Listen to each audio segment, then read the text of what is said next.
అయితే చిన్నప్పుడు నువ్వేం కావాలనుకుంటున్నావురా అంటే ఐఏఎస్ ఐపీఎస్ అయితా అని అనేటోళ్ళు.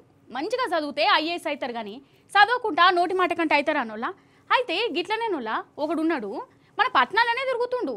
ఆయన చిన్నప్పటి సంది ఐఏఎస్ అన్నా ఐపీఎస్ అన్నా ఏదో ఒక ఆఫీసర్ కావాలని అందరికీ చెప్పుకున్నాడు కావచ్చు, కానీ కానీ కాయుష్ మాత్రం గట్లనే ఉన్నట్టున్నది. మరి ఏం చేసిండో ఎరికేనా చూడురు మీరే. నిజంగా ఈయన గొప్పోడంటే గొప్పోడేనోళ్ళ. ఇంతమంది పోలీస్ ఆఫీసర్లను జనాలను మోసం చేసుడంటే చిన్న ముచ్చట్నా?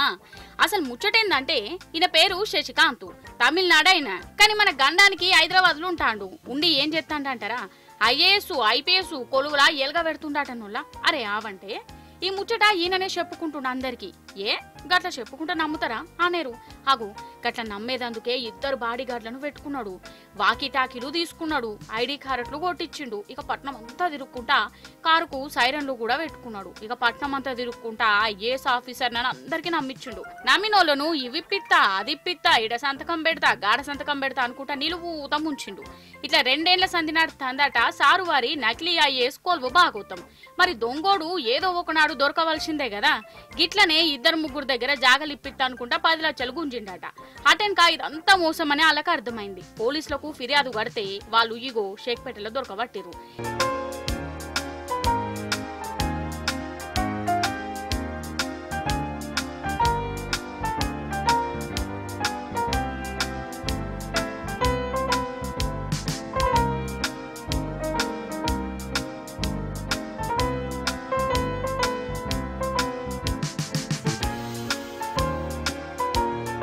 కానీ వీడెంతమంది నమ్మించుండోలా అసలు.